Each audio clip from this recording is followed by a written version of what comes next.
ส่องเดียนเป้งผ้าเป่งจันแจ้งฟองขาวสาแลงไปทั่วหาเหมือนเป็นสัญญาท้องฟ้าโมกมองของหมู่พี่น้องคนเมียงลานา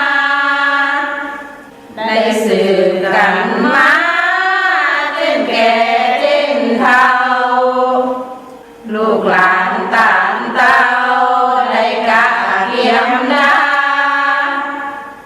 ตั้งจีนและป่าขนมข้าวต้มหน่วยไม้หวานส้มหมากเมียงภูรีของอันใดแกงจีห่อหนึ่ง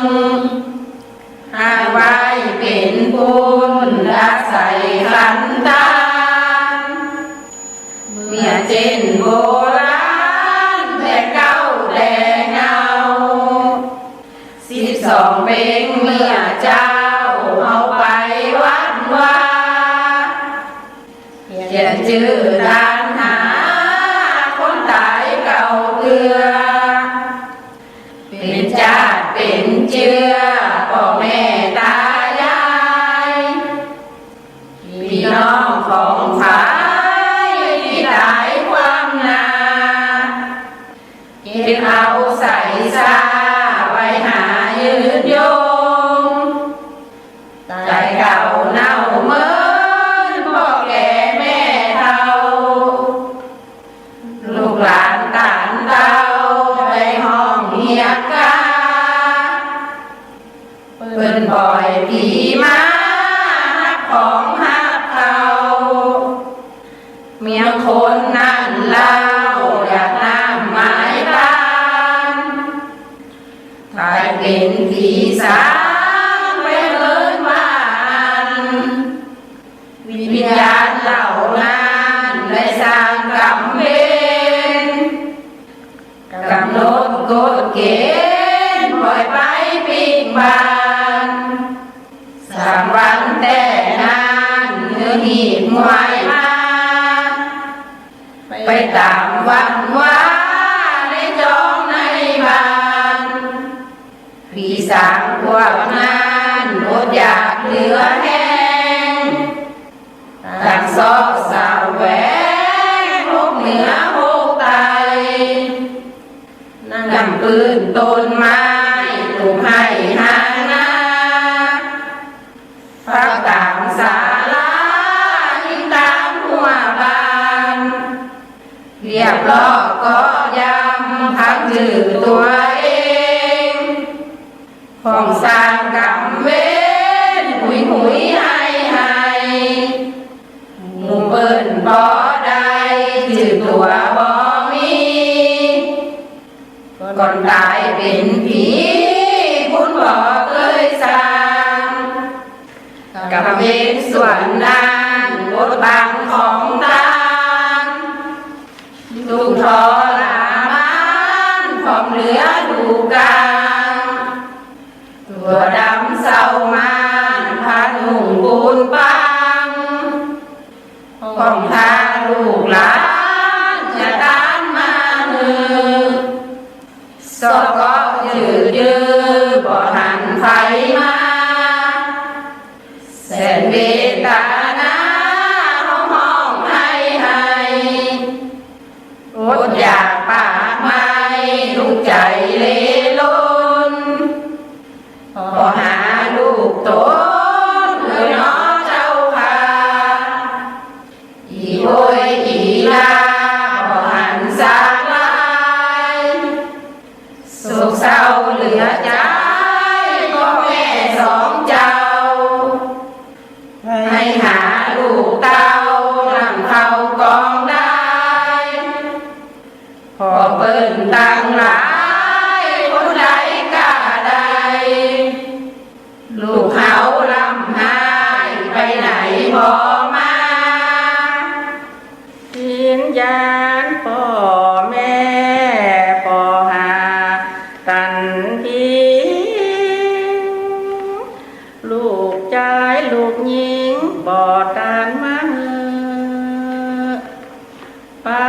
อยู่ที่ไหนบ่แพ้จะยื้อวิตกินบินเป่าว่าพอเปิ้นตั้งหลายหาไปคนทราบพ้องกินสองหน้าเที่ยวไปคนที่ได้กินหน้าชื่นจุ่มสายตัวลืมน้ำลายลงพอเท่าอันคิดหิวเหลือเกินยืนพอบ่มันเวลาจากกันขาดแก้วต้องเหี่ยหิมกินเปิ้นกินควางแล้วเป็นตองข้าวต้มสาไข่แก้มากำคืนหน้าเลี้ยงหิวหายใจเป็นเม็ดสายกินไปบ่ได้บ่ใจของตัวลอยได้กายแสนสุขดวงใจเย็นลำกำหนดเวลาโอเคแล้วเจ้าเลยบ่ได้กินข้าวห้ามหาวันสุขเศร้าเหงาหมองน้ำตาอาบหน้ากำเว้นแต่ว่าคุณตาเอ็นดูนี่แล้วจุงตูพี่น้องเจ้าค่ะได้เอามาว่าคำนำบรรยายตามออกที่ไหนไปล้านพาเจ้าพากันมาเล่าตามที่ฟังมาขอให้ขี้ยาจบลงเข้าอีกบทดีก้อยคงลงกลางก่อนแล ธรรมสาระ3 โมงถึงคิดลำเปิงสาธาเจ้าค่ะวันผูกจักเป็นวันดาทั่วหน้า12ปิงมาข่อยครบพ่อแม่ตั้งหลายต่างได้สาทบดาของกินอันนาข้าวต้มข้าวหนมตั้งจินและป่าของพนจายกตานเป็นมันยกตานเป็นมันเจริญสุขเจริญสีเจริญมีเจริญวัยเจริญจิตเจริญใจไปยังศรัทธาบรรดาปล่อยแม่คนเฒ่าคนแก่คนฟังรายการสถานีวิทยุคลื่นสีขาวเพื่อชาวประชาและคลื่นลำปางก็ดีที่ได้ส่งเสียงไปถึงบรรดาอีปล่อยแม่คนเฒ่าคนแก่ณตอนนี้เสียงที่ท่านได้ยินได้ฟังคือเสียงอาตมาภาพพระอาจารย์เสน่ห์กาหลงวัดดอนใจบันกิ่วตำบลไม่ซุกอำเภอใจโฮมจังหวัดลำปางถูกวันศุกร์เขามาปะกันประจำ3 โมงถึง 5 โมงตะกี้เวลา3 โมงติดภารกิจเขาไม่ได้เข้ารายการได้บอกแจ้งพระอาจารย์มหาสมศาสตร์ไปแล้วตอนนี้4 โมงก็ได้มาพบกันอีกบ่อยไหมที่ได้ฟังตะกี้นะห้าม12เป้งเนอะห้าม12เป้งอาตมาภาพได้เขียนได้แต่งไว้คณะศรัทธาบ้านเฮาห้ามกันว่ากันมาเป็นคติเตือนอกเตือนใจอีพ่ออีแม่ได้ยินแล้วก็ได้ดาของนักว่ากันผ่องบางคนก็ต้านไว้ละวันนี้ของวันผูกผ่องว่าวันเฮ้อวันศีลใหญ่ตรงกับเดือน12เป้งเปิ่นว่าในความเจือของคนลั่นนาวันห้องว่ามีการปล่อยเปรตปล่อยผีญาติกาจากเก่าที่ได้ตายหลวงลับไปจะได้พุทธขึ้นมาหับส่วนบุญกุศลชั่วคณะนี่นะ ตั้งบ้านเฮาก็มีเหมือนกันตั้งตั้งภาคอีสานเนาะตั้งภาคอีสานมันก็มีเข้าประดับดินเข้าประดับดินหรือว่าตาลเข้าแจกเหมือนกันถ้าตั้งภาคกลางบนห้องว่าวันศาสตร์ไทยภาคใต้บนห้องว่าสิงเปรตเหมือนกันเปิดเอาของกินของตาลใส่บอนไม่เศร้าติดขึ้นไปตาได้เสาน้ำมันให้โค้นขึ้นดูกันชิงผุยลงมาบ้านเฮานี่บนห้องว่าเป็ดตะฟีหรือว่าตาลเปรตอีพ่ออีแม่จะได้กินได้ต้านกันคนที่ผีตายเก่าดำมันที่เขามาได้กินได้ต้านหาตีลูกเต้าเหล่าหลานมาได้ตายเสี่ยงขกุลก็ดีหรือว่ามดหน้าที่มดอายุไขในการลูกเป็นมนุษย์มีไผอยู่หลักตัวมาได้สร้างบุญอย่างไหวกับมีเขามีน้ำกินในความเป็นญาติกับแบบนี้จะได้รับส่วนบุญกุศลก็ล่องให้หอยหวนสหาของกินของตานเป็นจะอันไปหน่อยปล่อยแม่นเนาะไผที่ได้ดาของดาโคกับไปตานก่อนก็ดีนะก่อนวันหลังวันก็ดีก่อน3 วันไป3 วันเปิ่นจะเอาจำพวกวันนี้เป็ดพวกนี้จะได้พุทธออกมาเมื่อสัปดาห์แล้วสุกแล้วเขาได้อูไปแล้วนะได้อูได้จ๋าว่าเหตุเกิดจากจะได้นะที่พระเจ้าพิมพิสารจะตานได้ยินเสียงเปรตมาให้วาดคาถาอยู่4 กรรมตุสะนะโสนะได้อูได้อธิบายไปแล้วอันนั้นเรียกกรรมกรรม4 หมู่เนาะมันมี16 ประเภทหมดที่1ได้ว่าไปแล้วนั่นที่ปล่อยแม่ได้ฟังไปเมื่อวันศุกร์แล้วเนาะก็มีชนะกรรมอุปธรรมภกกรรมอุพีลักกรรมอุปขาตกรรมนี่ได้ว่าไปแล้ววันนี้จะเข้ามาสู่หมวดที่2ที่ปล่อยแม่จะได้ฟังที่ปล่อยแม่จะได้ฟังที่ปล่อยแม่จะได้ยินอาตมาภาพจะอธิบายในกรรมหมวดที่2คือปากะทานะปริยาจตุกะกรรมคือกรรมว่าด้วยลำดับการให้ผลมี4 ประเภทได้แก่นี่กรรมที่ป้าฮือมีเกิดเป็นผลที่จะได้รับกรรมนั้นไม่เห็นแต่มันอยู่ในหมวดที่2หน่อยปล่อยแม่ล่ะมันอยู่ในหมวดที่2หมวดที่2มันมีอย่างพ้องคือ1คุรุกรรมสันนะหรือว่าชนกอาสันนักกรรมหรืออาสันบอนคนกรรมชนกกรรมเนี่ยอันที่3คืออาจินนักกรรมอาจินก็คือที่ทำประจำอันที่4คือกะตัตตากรรมนี่4 กรรมด้วยกันวันนี้จะมาอธิบายมาโอมาจ๋าให้พ่ออีแม่ได้ฟังในหมวดที่2หมวดที่2คือปากทาปริยาจตุกะกรรม1คุรุกรรมคุรุแปลว่าหยังคุรุนี่แปลว่านักแน่นนี่แล้วก็ละหุแปลว่าหยังละหุแปลว่าน้อยคุรุกรรมนักนี่คือกรรมนักกรรมนักมีอันหยังพ้องคุรุกรรมมันได้แก่อันหยังที่ปล่อยแม่จะได้ฟังคุรุกรรมคือกรรมนักซึ่งมีอำนาจให้ผลเป็นลำดับแรกของกรรมทั้งหลายไม่มีกรรมใดจะมีพลังมาขวางกั้นผลแห่งคุรุกรรมนี้ได้เลยซึ่งมีทั้งฝ่ายกุศลและอกุศลแน่คุรุไปวันนักกรรมนักคือกรรมจะได้อีกบ่อยไหมกรรมนักนั่นเปิ่นแบ่งเป็น4 ประเภทเหมือนกันนะ1คนใดทำลายพระพุทธเจ้าแม้กระทั่งเนี่ยฮือเลียดกระทำฮือเลือดตีนพระองค์ห่อพระโลหิตเหมือนกับใครก็พอลืมจืดไปนะเทวทัตนะเทวทัตกิ่งมหินบนดอยจากเขาคิดชกุดตกลงมากระทบแตกกลายเป็นเศษน้อยๆนิดๆตกใส่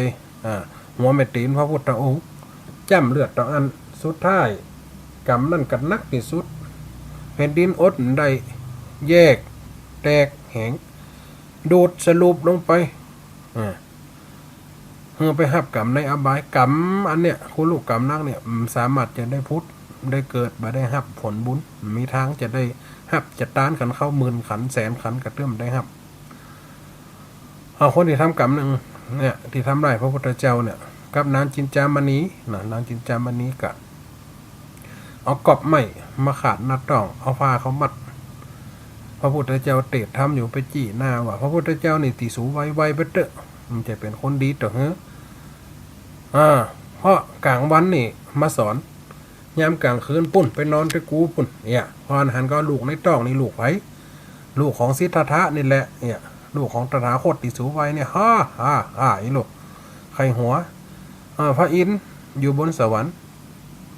อดใจมันได้เพราะว่าน้านี่ทำกรรมนักหน่วงนำไปเป็นมุสิกะหรือว่าเป็นหนูมากัดผ้าตกใส่ลงหัวเม็ดตีนนางกระถูกไม่ทอดอันนี้สูบลงไปตกพอละหอดมอนำหกมอนี่ใหญ่ก็นักก็มันมีกี่คนที่จะตกกรรมนี่ปูนจินเสียงจินศาสนาพระองค์5,000 ปีพระอริยเมตไตรจะลงมาตัดสินแห่งกรรมเมื่อพระอริยเมตไตรจะลงมาตัดสินว่ากรรมนี่จะหมดก็หมดแห่งกรรมนะอีปล่อยแม่กึดพอเนาะพระอริยเมตไตรจะลงมาตัดสินแห่งกรรม กรรมเนี่ยกรรมนักคุรุกรรมเนี่ยเป็นอำนาจแห่งกรรมมันเลยอันแรกเลยนี่นักที่สุดคนใดทำลายพระพุทธเจ้าอันที่สองฆ่าบิดามารดาปิตุขาดมัตตุขาดฆ่าพ่อฆ่าแม่อันที่สามก็คือยุยงจี้แจงพระสงฆ์ให้แตกจากกันนี่กันเด้อฮัลโหล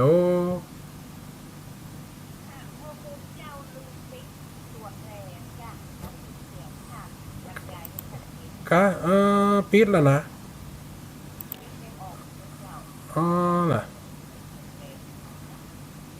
นี่กันเด้อสาธุเด้อสาธุไหมยังดังอยู่ก่อนไหมเดี๋ยวฟังกันนะแม่ฟังกันนะปิดแล้วนะมันไปข้างตัวได้ฮะอ้าว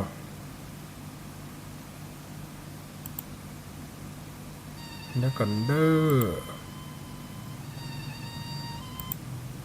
อมันกำบันไหลแล้วนะไม่แปลกเด้อ ก็ว่ามันข้างที่ไหนอันนี้หรือเปล่าขอบคุณเด้อโยมแม่อย่างก็แม่วันดีกะมังฝังว่าเสียงมันซ่อนเสียงมันแสกอีนะดีแล้วย้ำหัวน้อเดี๋ยวก่อนเดี๋ยวเข้าไปฟังในวิทยุกันแป๊บหนึ่งนะอีปอยแม่นะมันเป็นแต่ยังฮะสาธุเจริญพร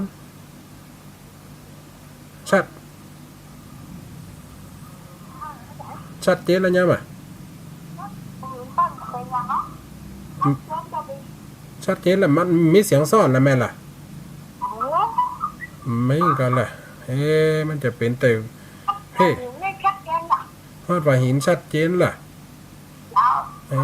โยมแม่วันดีแต่กี้โยมแม่เนี่ยเขาฝังว่ามันเสียงซ่อนมันจะเป็นแต่หังเฮาก้าก็ว่าเป็นแต่ตั้งสถานีฝังฮะ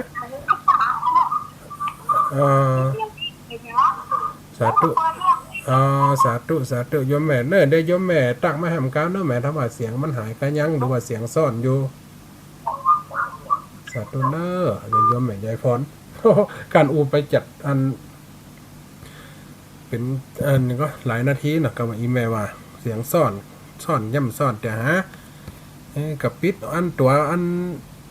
มันกลับมาขึ้นแล้วนะตะกี้นะกับแปลกเหมือนกันอีแม่ถ้าว่าคืนว่ามันชัดกะถ้าจะเป็นตั้งเครื่องทรงเนาะจ้ะอีโลตะกี้พูดถึงว่าคุรุกรรมนักเนี่ยนะหนึ่งทำได้ต่อพระพุทธองค์สองอันที่สองคือฆ่าพ่อฆ่าแม่ปิตุขาดมัตตุขาดอันที่สามปัญหาว่ายุยงสงฆ์ให้แตกกันพาเราพระสงฆ์ก็คือว่าบอกทุกเจ้าตัวนิ่มดีบอกทุกเจ้าตัวนั่นดีเดี๋ยวก่อนเช็คไปแป๊บหนึ่งเจ้าเลินพรช่วยกันนะนั่นเส้นนั้นติดท้องกระติดเส้นผ้าเขียนบอกบรรยายที่ไหนเนี่ย ป้าเนาเป็นแบงค์ตรงนี้ ล่ะ เจ้า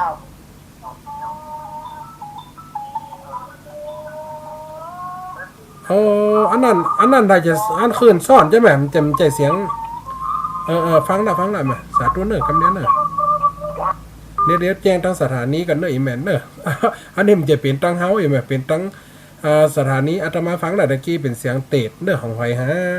เดี๋ยวก่อนเดี๋ยวตักไปทั้งสถานีกำเนอะเดี๋ยวตักหาอาจารย์มหาสมศักดิ์แป๊บหนึ่งอีแม่ไว้กันนะดีดูคนเท่าแต่เดี๋ยวก่อนเด้อโทรหาว่าอาจารย์มหาสมศักดิ์ก่อนอาจารย์พระมหาสมศักดิ์ไปตั้งไหนเอ่ยอาจารย์คนเท่าเดือดว่ามันเป็นเสียงซ่อนอาจารย์มันมีตัวเจ้าแห่งตนเตดนะครับครับเด่นนะเปิดลืมปิดอันนี้เนาะ วางบนบบอาจารย์เอาเปิดถ้าจะลืมโอนโตนตีเข้าตะกี้เปิดถ้าจะลืมปิดไหมอีแม่เจของอาตมาเนอะ ขอบคุณจันนักอีแม่ตีได้ตักได้ตายโทรเข้ามาแจงเนาะเขาจะได้อีบ่อีแม่ได้ฟังบรรยายอยากเต็มอิ่มอาตมาเขาไปฟังตะกี้ฟังเงียงหูฟังตีของยายพรแสดงว่าโตนตีเข้าตะกี้เปิ่นลืมปิดไหมของเปิ่นนะมันก็เลยเสียงมันได้สอนมาคณะมหาบกระพอนะแอมมันก็ขึ้นขีดเดียวนะปกติอยู่ ตะกี้เนี่ยยายซิมนะยายซิมติดลำปางกระโทรมาว่ามันเสียงซ่อนแม่ฟังอันได้เป็นอันได้โมโหเอ็นนะแหมเหมาะ เดี๋ยวกันเด้อดีกำดีเดี๋ยวก็เข้าไปฟังวิทยุแป๊บหนึ่งอีไหมเด้อแป๊บหนึ่งโอ้อันมันไกลงานอีไหมน้องกับอันการหลายอย่างจ้ะกับป้ายการของจะว่านี่เดี๋ยวก่อนแป๊บหนึ่งอีไหมฟังกำเนื้อจะเลื่อนฟอนสาธุอันนี้ก็หายแซ่บ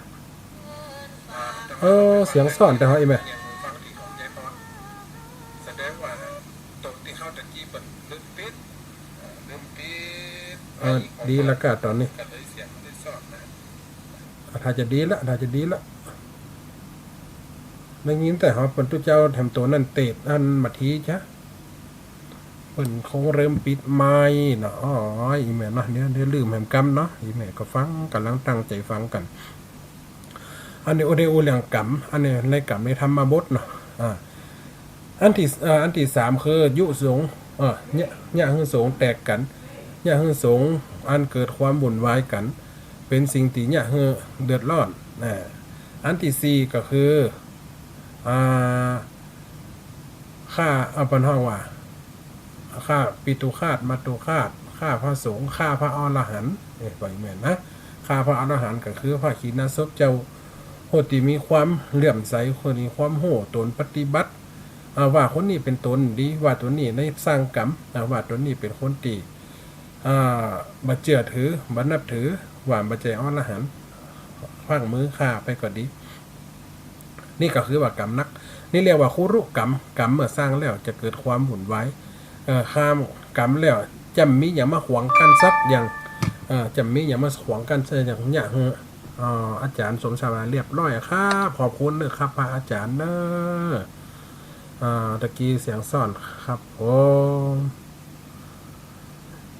อันนี้จะมีกรรมอย่างมาซ่อนเนาะวันนี้นะกรรมนักเลยมูนี่จะอยู่ในอเวจีนรกกรรมเป็นเสมือนจะอู้ให้อีปอยเมฟังให้เข้าใจง่ายที่สุดเป็นเสมือนว่ามีปิ๊บบนห้องภาชนะนะเป็นเล็กหนา7 ศอก 8 ศอกคนนะแล้วก็ตั้งอยู่ในกล่องเปลวไฟ7 กล่อง 8 กล่องนะอีปอยแม่นะล้อมรอบด้วยกล่องเปลวไฟนะมาได้ตั้งอยู่ในไฟไม้บึ้งๆนะไฟไม้แหวดนะเป็นวงล้อมนั่นนะแล้วก็ปิ๊บหรือว่าแห่งเล็กเนี่ยคนอยู่ในหันเผาอยู่ตลอดเวลาฮ้อนเจ็บปวดหลวดเล่าทุกขเวทนามิติจึงจะมาชะล่างได้เพราะว่ากรรมนักจะรอพระอริยเมตไตรตนติจะลงมาโปรดไปนะนี่เรียกว่าคุรุกรรมนักคนได้ที่ฆ่าป่อฆ่าแม่อย่างกองข้าวน้อยฆ่าแม่นี่ก็เรียกว่ากรรมมานักเหมือนกันอย่าเอาข่าวถึงวันนี่ปล่อยแม่หันเขาบางคนฆ่าป่อฆ่าแม่ปู่ย่าตายายตีเลี้ยงมามีป่อมีแม่เป็นมะละโหเป็นแม่เป็นปอมว่าเอาไปฮือตาฮือยายหรือว่าคนตีเปิ่น มาเลี้ยงเป็นแม่เลี้ยงเป็นผู้ไม่ได้ให้กำเนิดแต่เป็นผู้ที่รับดูแลอุปการะถือว่าเป็นบิดามารดาฆ่ามุนิกกรรมนักเหมือนกันเนี่ยอีปอยแม่อันนี้เรียกคุรุกรรมนักเหมือนเขาเจ้าอาสาศัตรูอีปอยแม่เคยได้ยินก็เขาเจ้าอาสาศัตรูอันนี้ก็ฆ่าป่อฆ่าป่อฆ่าชนิดแบบทรมานที่สุดตีเอาปอไปขังคุกเมื่อกินข้าวกินน้ำตาบปอย่ำตายเตียดใจเสนาอามาตย์ไปพอใจคนตั้งหลายเขาไปพอว่า7 วันพัฒนาปอกกูตายละกะอย่าเสนาอามาตย์ว่ายังไม่สิ้นพระชนพระเจ้าค่ะนี่ยังไม่ตายเพราะว่าแม่ของพระแม่ของพระองค์หรือว่าพระมารดาของพระองค์เนี่ยเขาไปเยี่ยมทุกวันเอาเขาเอาน้ำไปส่งงดกับนี่ถ้าว่าแม่จะไปเอาหาปอในคอกมือเข้าไปถ้าจะเข้าไปใดต้องห้ามเอาอย่างไปสักอย่างตรวจเนี่ยตรวจตัวมดค้นเนี่ยตัวมดเหลือแต่ผ้าปกปิดอวัยวะตรงอันพนังกันเลยโหจริงอยากจะได้สุมาเตยบ่อยแม่ตำเข้าซ่อนปื้นองค์เกิดไปอ๋อยตำเข้าซ่อนปื้นใส่ปื้นเกิดไปนะไปให้ผู้เป็นสวามีพ่อของพระเจ้าอาสาศัตรูน่ะได้กินกระย่ำตายแหม7 วันมาตั้งนาเพราะว่าอย่างติคิดจะฆ่าปอกเพราะจะขนบัลลังก์จะขึ้นหนังเป็นกษัตริย์แทนเนี่ยอันก็อีปล่อยแม่จะหนังเป็นกษัตริย์แทนโหอย่างอันปุ๊บบอกเฮ้อแม่ห้ามใส่เกิบถ้าจะเข้าไปเนี่ยโหเนี่ยจะได้เอาน้ำเพิงน้ำมันงาเอาสิ่งต่างๆท้าเนื้อท้าตัวเป็นนมเป็นเนยพระองค์ก็เข้าไปปุ๊บกับเลียดับความกระหายได้อยู่แห่ง7 วันขย่ำตายก็นั่นเฮ้อแม่ไปเองเป็นน้ำแล้วเลย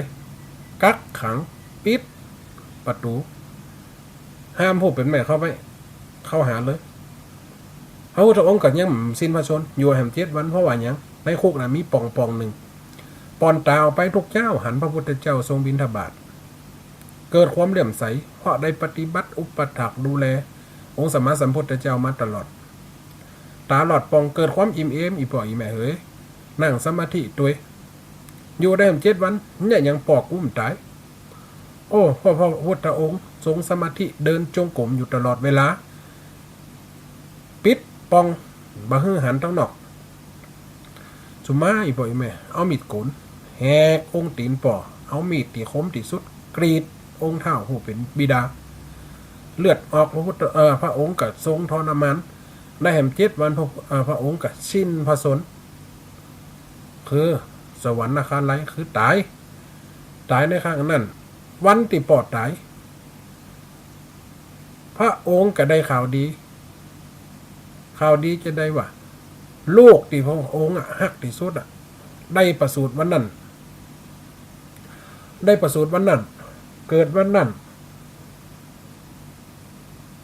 เจ้าบ้านเจ้าเมืองตีกองของเป่าตีถึง2 ครั้งต่ำตีครั้งแรกข่าวอะไรข่าวอันยังถามเสนาอามาตย์ข่าวดีพระองค์มาเดียวพระองค์ได้ราชบุตรหรือว่าได้ลูก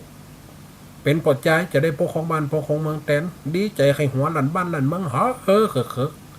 ละตีกองข้างที่2แล้วเสียงยังคือไหวอะไรคือแด่พระเจ้าแด่พระเจ้าอยู่หัวพระเจ้าพิมพิสารมรณะหรือว่าตายแล้วดังอันปุ๊บจากที่พระองค์ไข่หัวอยู่จัดดีจากที่หน้าแย้มยิ้ม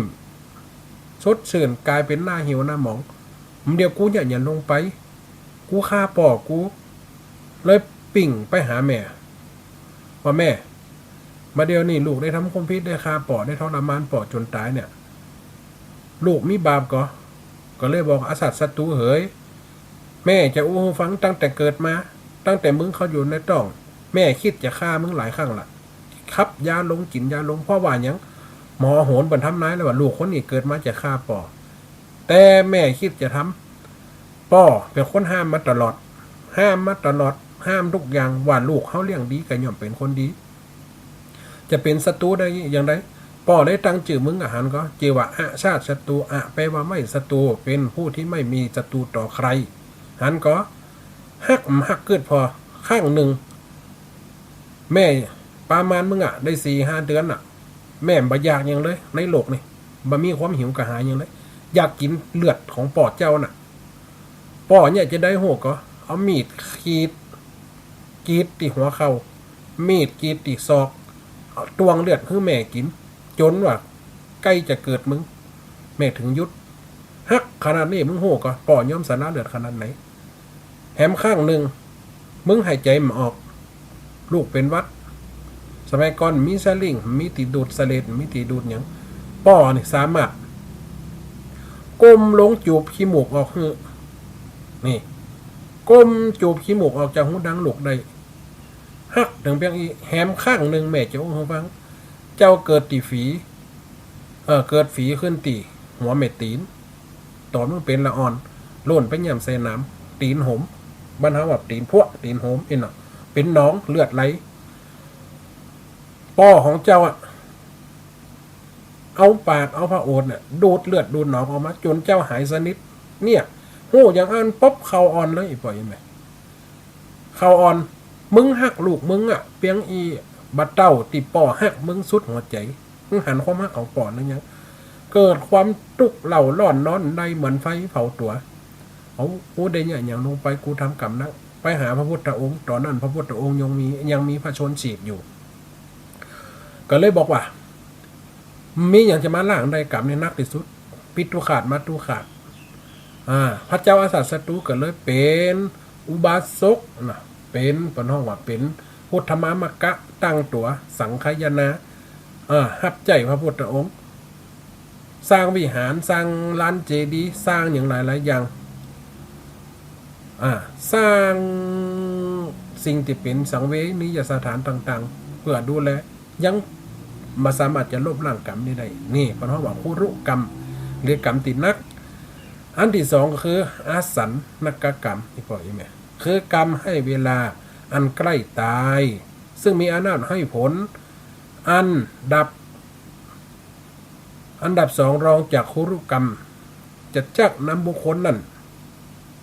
กรรมนั่นจะให้ได้รับผลโดยบันเนินจ้าเลยเปรียบเสมือนว่าจะอู้ให้ปล่อยเมฟังอาสันนกกรรมก็คือกรรมที่มันใกล้จะตายน่ะจะทำบุญทำทานตั้งแต่วัดตัวทำชั่วมาเพื่อลบล้างทำบุญสร้างวัดสร้างวิหารหมื่นหลังปันหลังแต่ข้างหนึ่งก็ได้ฆ่าคนตายฆ่าคนตายได้สร้างฆ่ามนุษย์ด้วยกันชาติมนุษย์ด้วยกันกรรมนั่นก็จะมาโดยจะหันบุคคลนั่นเข้ามากรรมมิดกรรมพระคนนั่นมีนาปรากฏขึ้นมาหันเกิดความสยองป้องเก่านี่บางคนทำเป็นอาจินบางคนทำเป็นอาจินคืออย่างฆ่าสัตว์อยู่เป็นเนืองเป็นอาจินคือเนี่ยทุกวันไหนบ่อยไหมฆ่าถึงวันนะฆ่าไก่กับฆ่าวันเป็น10,000 ตัว100 ตัวแสนตัวฆ่าหมูกับฆ่าวัน10,000 ตัวแสนตัว100 ตัวเพื่อดำรงชีวิตฆ่าเพื่อความม่วนฆ่าเพื่อความมันแล้วกรรมน่ะก็จะลอยมาปรากฏเป็นเสมือนว่าจิตดวงสุดท้ายที่เฮาใกล้จะตายก็จะหันเป็นมโนภาพน่ะขึ้นมาปุ๊บเหมือนกับเฮาก้อหนังอีปล่อยแม่เคยหันเฮาดูหนังนี่เนาะเฮาดูหนังน่ะก็จะฉายมาเป็นภาพแล้วก็ย้อนไปปุ๊บย้อนอดีตเหมือนกับว่าระลึกยังครับเดี๋ยวว่าละครอู้ถึงเรื่องนี้นี่นะจำได้ไหมในอดีตเธอทำอะไรกับฉันบ้างเนี่ยภาพมันก็จะตัดไปวึบเนี่ยคนนั้นเล่าว่าจี้เนี่ยมันจะจดจำไม่หมดนะมันจะจดจำไม่หมดเนี่ยไอ้พ่อแม่เนี่ยภาพใกล้จะตายเนี่ยจะเป็นกรรมที่มารับรองสนองจิตดับแบบถูกทรมานบางคนเนี่ยบางคนที่หุมเล่นจนไก่จนงอจนควายจิตข้างหนึ่งอีปอยแม่อาตมาภาพไปปะปีน้องเจ้าดอยนะอันนั้นเป็นนับถือศาสนาผีเด้อแต่เปิ้นก็ว่า เฮาสุมาอีบ่อยแม่เดิมได้เฮียนปากมันได้เฮียนจามมันได้เฮียนกำเสียงบัดได้เอามาเปิ้นเฮาบุรีนะคนสมัยเนี่ยบัดได้เอาเปิ้นมาบุรีหยังนะเปิ้นว่าอาจารย์ครับเนี่ยผงนี่นับถือผีผงนี่นับถือผีแต่คนเจ้าเรื่องบาเรื่องกันเด้อเขาว่าเจ้าจะได้ก็กับป่อผมเนี่ยหวานๆนะป่อผมเนี่ยเปิ้นโหมเล่นไก่โจรโหมขนาดนักเล่นโหย่างเลยลูกก็จ้างว่ะป่อยุดได้ก่อลูกจะฮือเงินเดือนจากอี3,000 4,000คือป่อกินแล้วป่อมถ้าไปเล่นการพนันได้ฟ่องมันบาปน้องหันน้องกลัวผมหันแล้วผมกลัวว่าซัดมันก็เจ็บก็ปวดอีป่อมาฮบมาตีบันดิตกันบับนี่ตัดตีด้วยกระตาบดด้วยกระปากวกเนี่ยเด็กก็จ้ำหน้าปุดหน้าเป๋าเลือดขังในหน้ากับมีดโกนเขาครีดบีบเอาเลือดออกมาเอาไปขังตากแดดเป็น3-4 วันเนี่ยคืออาการมันหายมันก็เจ็บนะป่อฟังจากนั้นมาบะเมินวันนะได้รู้จักที่ลูกขอได้มาเหมือนกำเป็นบักกำวันนะประกอบบักกำเป็นกำของอีป่อมันอยากจะได้ป่อนี่ทรมานตอนติดสลีอยู่3 เดือนไปคิดตึ้มไปหมอมาเอาไปตายบ้านตึ้มมันมาตายอีป่ออีแม่เฮ้ยสมมติเอาหัวมือนี่จนกันนะกำหัวมืออย่างกับเขายกนิ้วเยี่ยมนี่นะ2 ข้างนะตั้งกันเหมือนเขากำหัวมือ2 ข้างนี่กำขึ้นว่าอย่างว่ากดไล่นะกดเยี่ยมนี่นะมันเอาตั้งกันโวกมดจนพอเจ็บอีป่ออีแม่เพราะว่าจิตมันอย่างจิตติดอยู่ในตรงนั้นหันก่อนอีป่ออีแม่เปิ้นก็ยังเจ็บนะผมนับถือผีแต่ผมก็เจือนะเพราะเปิ้นกำมาได้สร้างบาปสร้างกรรมหลักการที่ว่าเลี้ยงผีเลี้ยงอย่างตามเจ้าเขาจะด้อยอันนี้เป็นปีหนึ่งมีข้างเปิ้นก็เนี่ยตามอันนั้นเป็นบาปบุรุษครับนี่นะเขาก็ว่านะกะฆ่าก็ตึงเป็นบาปเหมือนกันหมดแต่ว่าเขาบัดได้เนี่ยเป็นอันนี้ปอนนี้เนี่ยตลอดอันเนี้ยปอนว่าอาจิน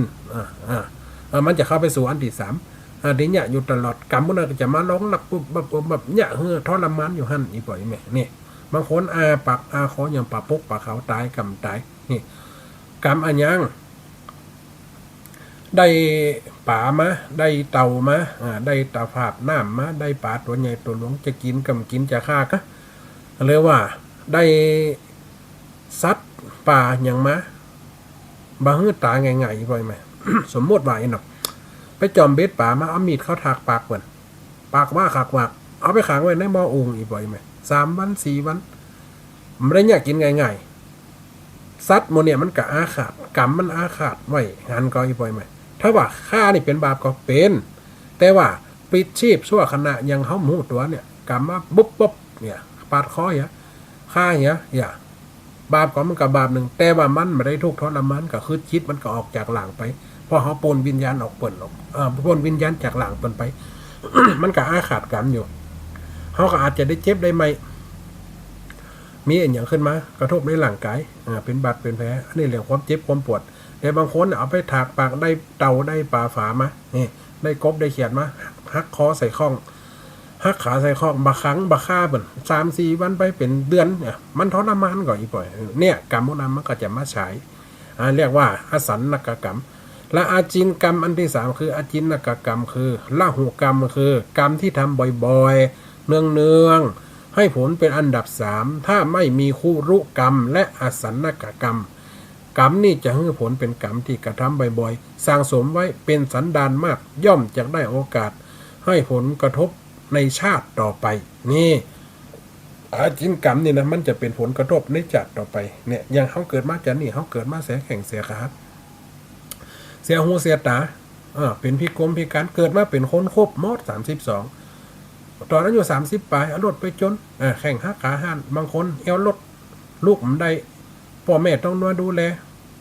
สุมาจะขี้จะเหนียวเก่งเจ้ามากับเอาขี้ไปขวางขวายมากับป้อนเข้าอาบน้ำเนี่ยเป็นวิบากกรรมเป็นกรรมเป็นตายกรรมตายมันนักจะอันตีปวดแข้งปวดขาแข้งหลักขาเมื่อไปไหนอยากอย่างอันนี้เปิ้นฮ้อว่ากรรมยังกรรมน้อยอยู่มันก็มีฝ่องพอฮ้อเศษเสี้ยวของกรรมบ่ได้อู้เอาใจอีป่ออีแม่นะแล้วกรรมได้ว่าเฮือไผได้กลัวอย่างตัวเอามาอู้เรื่องกรรมที่พระพุทธองค์ทรงชี้แจงไว้ห้อมท่านแต่ว่าเรียกกับหัวพวกลกนอนเป็นตายเฟิกอยู่หั่น นอนตายเฟิกอยู่หั่น ตายกำตายได้เป็น7-8 ปี10 ปีทรมานใส่แพมเพิร์สหลังพอพกอันนี้เป็นเฮาว่ากรรมที่เพิ่นได้สร้างไว้แต่มันกรรมนักแล้วกรรมที่มันอยากอยู่เนืองๆเป็นเพิ่นเฮาว่าเสวยกรรมอันนั้นท่านว่ายังเฮาเจ็บหัวเข่าแข้งขาไปไหนมาไหนก็ได้ช่วยเหลือตัวเก่าได้อยู่แต่ว่าจะไปวิดไปวิ่ง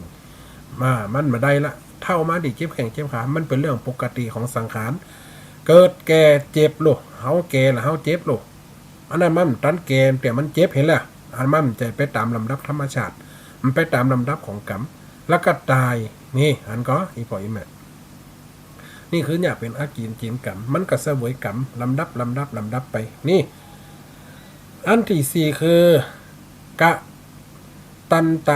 นตกรรมคือกรรมที่แสดงว่าการกระทำให้ผลในลำดับ4ซึ่งเป็นผลกรรมผู้กระทำไม่ตั้งใจไม่เจตนาเป็นสักแต่ว่ากระทำลงไปเป็นกรรมที่มีพลังน้อยที่สุดแต่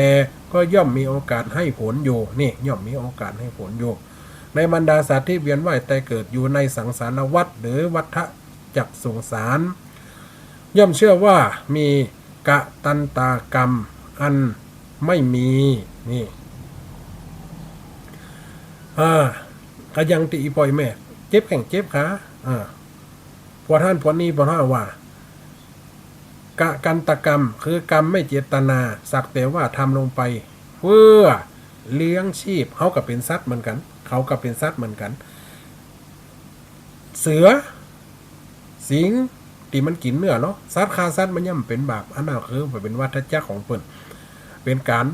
มาเฮือมันแผ่หลายมันก็อีบ่อยแม่เป็นการเต็มเฮือมันแผ่หลายไปถ้ามีกางัวควายเต็มบ้านเต็มเมืองมีเสือมีสัตว์นี่มากินมันก็โล่นบ้านโล่นเมืองนี่ถ้าว่ามีสัตว์หมู่นี่ที่มันกินกันอย่างอันนั้นเพิ่นฮ้องเป็นวัฏจักรถ้ามีตัวกินตัวปราบมันก็ไปมันก็อันใดอันหนึงก็จะโล่นไปเหมือนกับคนเหมือนกันอีบ่อยแม่เกิดมาถ้ามีการตายกันโล่นโลกจะไปอยู่ที่ไหนถึงวันก็เพราะจะรู้อันอยู่ที่กินกันหันก็ยายป่อยแม่ได้สร้างกรรมมาเหมือนยำหนุ่มโอ้กูก็ได้เนี่ยกะได้เนี่ยนั่นเนี่ยนี่เรื่องลูกเรื่องเต้าเนาะเนี่ยกรรมได้กินทำกรรมได้กินเขาวัดเขาว่าก็เขาว่าหรอปนล่ะลูกใหญ่หมดล่ะอีแม่นี่เขาวัดกรรมขันสลุงสวะมดจากติดกรรมไซกรรมคล้องกรรมตั้งจำแล้วอีแม่ก็สวะมดเขาวัดเขาว่านี่คือมามืดแต่ไปสว่างหันก็บางคนมามืดไปมืดคือเกิดมามืดทึมหรอกคนบาปกรรมเฮ้ยเจ้ากรรมเฮ้ยทุเจ้ามันจะมาสอนกินข้าวเฮ้ยทุเจ้ามันจะมาเนี่ยนะจุยเฮ้ยทุเจ้าโยมได้กินเปิดกระสอนมีหน้าที่ที่สอนมีการที่แนะนำไปจะปฏิบัติโยติโคนอันนี้ไปมืดมามืดเลยหันก็อีปอยแม่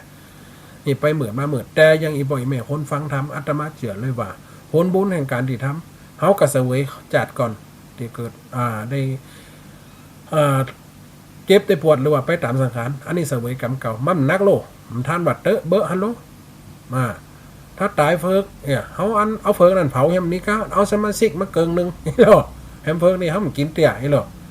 ถ้าตายจะได้แสนมันตายแฮมเฟิกเดียวเป็นพิการเขามากินเฟิกเอา50,000ได้ก็หรออันนี้เป็นกำอูเลนกันได้ปล่อยแม่นอันนั้นมันเป็นเรียกว่าทรมานกรรมมันก็ย่อมจะมีอาตมาภาคเชื่อที่สุดเพราะว่าคนเฮากรรมภัยกรรมมันลูกกรรมมุนาวัตติโลโกสัตว์โลกย่อมเป็นไปตามกรรมกรรมนั้นจะโดนบันดาลให้คนเราเป็นไปสภาพแบบไหนบางคนส่วนเลยเท่าแก่เลยมนเขาไปว่าฆ่าปูฆ่าป่าอีกไปไหมมันจะเปิ้งก่อนบางคน70-80ไปซ่อไปยังไปตักจำควายเท้าซ่อหาปงไปดิกน้ำตายให้ยันไปตรงน้ำตรงหนองตายให้มันว่าดีนะชัวเฮือย่าง เพราะว่าอย่างมันเปิ้งกับสภาพเขาละอีกปล่อยแม่สภาพควรจะมีคนดูแลและที่เปิ้นตุกโลลูกมีหลานมีล้อต้องหาเลี้ยงใส่ปากคนเดียวนั่นโลก็เพราะว่าอย่างอันนี้ก็มีวิบากกรรมเหมือนกันแค่ติอัตมาภาพได้โอ้อีกบ่อยแม่ฟังเรื่องไก่น้อยดาวีขนาด2ตายายนั่นเกิดมาเตี๋ยบุกไก่ห่อ1ใส่บาตรบุญได้เป็นเทวดา500จานนะแต่เกิดมาเป็นคน500จานหาบุตรไม่ได้หาลูกไม่ได้เพราะว่าอย่าง เป็นคนร่ำคนรวยดีแต่เป็นเศรษฐีดีแต่มีลูกสืบตระกูลมันก็จะเป็นแต่อันมันก็มีกรรมของมันเพราะว่าเอาถ้าอู้อย่างพระอาจารย์นี่มันได้กินยังกระเจ้าเนาะมันได้อีบ่อยแม่คนที่เปิ่นถือยังก็ได้หมดปลาเป็นปลาตายเฮากินได้หมดอะแต่ว่าเฮาบ่ทำเป็นอาจินบ่ทำกรรมคือมันนักมันหน่วงทำอยู่ติ่มหู้หยังเลยเฮายังมีจิตเมตตาอยู่หันเปิ่นบุกเปิ่นฆ่าเฮาก็สตานอยู่กลัวอยู่แล้วกินก็กินกาแล้ว มันก็ย่อมจักเป็นน่ะเฮาก็ไปช่วยเปิ่นสร้างกรรมเฮียน้อยมันก็จะอันน่ะอีปล่อยอีแม่คนเฮานะจะไปตัดบทเหี่ยมันกำได้ถ้ามีจะอันเหี่ยมดมันก็อยู่ยากเนาะอีปล่อยอีแม่นะมันก็อยู่ยากมันก็ย่อมจักมีเพราะว่าคนเฮามันปะปนกันไปแต่ผู้ที่ได้เกิดมาเป็นคนผู้ที่เกิดมาเป็นมนุษย์ถือว่าเป็นบุคคลที่หาได้ยากที่สุดเป็นคนที่มีบุญอยู่แล้วที่ได้เกิดมาเป็นคนที่กรรมของเขาเนี่ยเป็นไปตามสภาพบางคนมันก็เป็นไปตามที่มันได้สร้างไว้กันลบล้างกันไปทำกันไปเพื่อดีที่สุดเพื่อถึงความปนว่าเพื่อที่เขาจะสร้างบุญได้เพื่อถึงที่สุดจนว่าเท่าแกเลมนไปวัดไปว่ามันได้กันหนังฟังเทศฟังทำเปิ่นมีกินมีตันกับฝากบุญไปหอมหันหอมนี้10 บาท20 บาทห้อมว่าถือว่าเป็นปัจจัยสาระตานดีโดยไม่มีความเสียดายถ้าเขาเสียดายเสียสิ่งนั้นก็จะกลายเป็นโมฆะทำเงินทำบุญไปแสนไปคือเปิ่นประกาศจื่อติ๊กขึ้นจื่อขึ้นไปใหญ่โตมโหฬารเนี่ย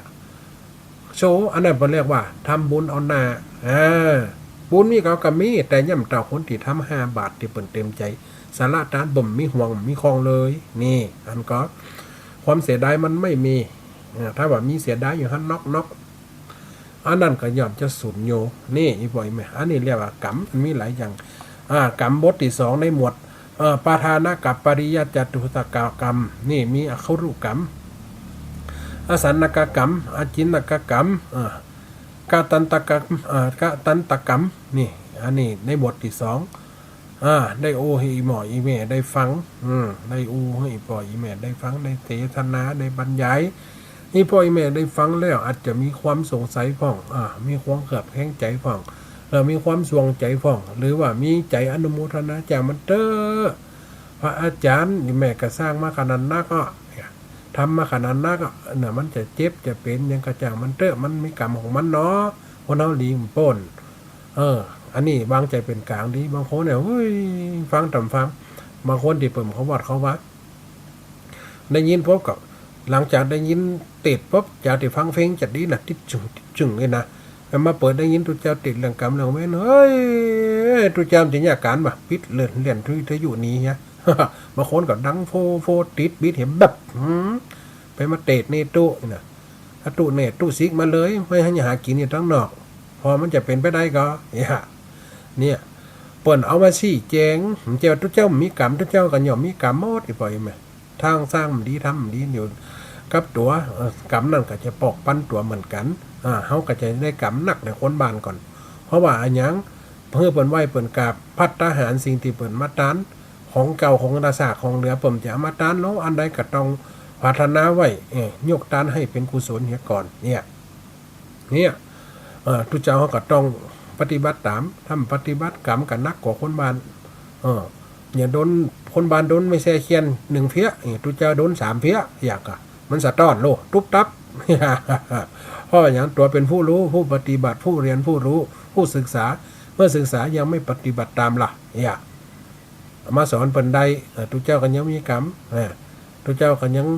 มีความโลภโกรธหลงอยู่โลแน่นอันก็แต่เปิ่นตัดคือเบาบางเป็นสัญลักษณ์คือคนปฏิบัติสัญลักษณ์คือคนทำบุญคนใดปฏิบัติได้ปันเลิศอย่างคนที่เป็นปนห้องว่าเป็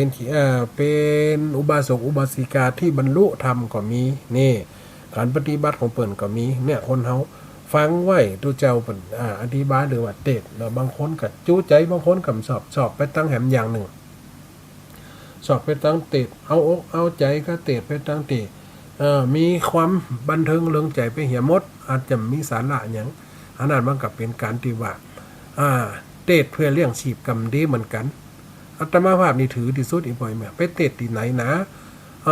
ว่าที่ไหนปนิมนต์ไปอาตมาภาพไปหมดที่เพิ่นตั้งไว้เป็นต้นอาตมาภาพตั้งปณิธานไว้เลย ยกเขาวัดเป็นอย่างเดียวถ้าเพิ่มต้องการเอาเฮาไปช่วยเหลือเฮามีทรัพย์เฮาเอากำโอกำจ๋าเอากำเตดไปอธิบายเพื่อเปิ่นได้ฟังเฮาก็ยกดันวัดนะเพิ่นก็จะย่อมสร้างจากย่อมแปลงนี่กลุ่มกับน้ำมันรถเนี่ยกลุ่มกับคนขับเนี่ยอาตมาภาพก็ไปหมดแหละเพราะว่าอันหยังอีพ่อยแม่คนเฮาเป็นพระเพิ่นว่าให้สละอีหรอนี่ไปตั้งตุเจ้าหน่อยนะแต่กี่ว่าไปตั้งคนบ้าน ไม่ว่าไปตั้งตุเจ้านะเป็นพระก็ให้สละเฮามีหยังนะเฮาได้ไปเนี่ยทำมาอาชีพที่เป็นสัมมาอาชีพแต่เฮามีเอาหลักธรรมคำสอนเมื่อเฮาได้ผลพลอยได้ก็คือได้กันเตดก็ได้อันหยังมาครับอาตมาภาพนี่จะทำบุญต่อมดตีอีปอยแม่ไปเนี่ยทุกครั้งตีอีปอยแม่จอมถงอาตมาภาพนะอาตมาภาพนี่จิมาเอาไว้ใจกระน้ำกับไฟสักอย่างตีอีปอยแม่ได้ว่าเอาถวายพระอาจารย์เน้อใจกระน้ำกับไฟหรือว่าไปทำบุญนั่นทำบุญนี่กะอันนั้นอันนี้อาตมาภาพได้มาปุ๊บอย่ามาฮือศรัทธารวมเดี๋ยวไป 2-3 ครั้งอีปอยแม่จอมมาอาตมาภาพจะรวมฮือศรัทธาจ่อยกันเตแล้วปุ๊บเขียนชื่อไว้เอาไปทำบุญศาลาหันทำบุญศาลานี่แปลงหันแปลงนี่ในวัดในวากระน้ำกับไฟเนาะเป็นยังกะมีจ่ายอยู่เพราะวัดอาตมาภาพมันเป็นวัดน้อยกับไฟกับแค่300-400-600ต่อเดือนเนี่ยเข่งติ้งสูงสุดอีก700ถ้าวัดใหญ่ๆก็2-3 ปันอยู่เพราะว่าเปิดมีกิจกรรมอันอย่างหนักเนี่ยอาตมาภาพจะเอาบุญเนี่ยมาต่อบุญที่อีปอยแม่ได้ทำมาเนี่ยนะ10 บาท20 บาท150ก็ดีอาตมาภาพนี่ส่วนมากจะเอาไว้ที่ไปเตดไหนก็จะทำที่ที่เป็นเอาอาตมาภาพกะเอาแค่2อย่างนั้นจำที่เป็นปักเป็นห้อมอาตมาภาพหรือว่าพิเศษอย่างอื่นอาตมาภาพส่วนมากจะเขินไว้เนี่ยพอเขาต้องสร้างบุญต่อบุญเอามาทำเพื่อศรัทธาเป็นได้ผลห้องว่าได้อานิสงส์แห่งนักเนี่ยอีปอยแม่โอ้เวลาจะหมดยะเวลาเลยแห่งนาทีปลายหน่อยอีปอยแม่ได้ฟังมาเรื่องกรรมเนาะมันมี16อย่างว่าไปเรื่อง4เมื่อสุกแล้วสุกนี่อู้ถึงว่าหมดที่2แห่งนี่อีปอยแม่ได้ฟังก็คือคุลูกกรรมอาสันนกกรรมอาจินนกกรรมกัตตานาฏกรรมเนี่ยอีปอยแม่ได้ฟังก็ขอคือพลังบุญสิ่งที่อีปอยแม่จะได้ทำมันผูกก็คือวันดาวันหอวันห่างเพื่อจะไปทำบุญคือญาติกาฝูงเปรตตั้งหลายที่เขาเกิดความทุกขเวทนาที่เขาได้ส่วนบุญก็ดีได้ส่วนบุญก็ดีคือเขามี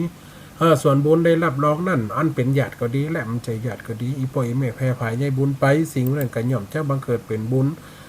วัน12ปีนี้อีปอยแม่ได้ทำบุญแล้วบุญนั่นจงมาพกปักรักษาสะท้อนย่อนด้อยถอยหลังพกขุมงามบรรดาอีปอยแม่ทุกคนที่ฟังรายการได้ฟังธรรมะสาระต่างๆบุญนั่นจงแผ่ไปไพศาลเป็นวิมานทองเป็นเครื่องร้องเครื่องติบขอเป็นสิ่งที่วิเศษไปได้จอดหลอดถึงญาติกาและอญาติกาสัตว์ทั้งหลายและเจ้ากรรมในเวรตั้งแต่อดีตชาติก็ดีปัจจุบันชาติก็ดีสัจจะอธิษฐานเมื่อตานแล้วผลบุญนั่นก็ย่อมจะเป็นผลบุญและมีอานิสงส์ต่อไปเน้ออีปอยแม่ได้ฟังแล้วเวลามันหมดเวลาเนาะวันหน้าสู้หน้าเขากลับมาต่อกันใหม่วันติดนี่ไม่ได้เข้าเด่นเน้อมันตรงวันศีลแหมเห็นดูคนเรารอฟังเรื่องจำปาสีต้นว่าไปโบสเดียวอยู่ว่าไปบดเดียวอยู่กับมาตรงวันศีลทุกวันติดเนี่ยมันได้เข้ามา5 ติดละเดี๋ยวก็ว่ากันใหม่ปนศีลนี่ก่อนเนาะสู้ขังสู้ขี่มีพลังเน้ออีปอยแม่ได้ฟังธรรมในการบรรยายในวันนี้ก็ขอสิ้นสุดลงสาธุเน้อ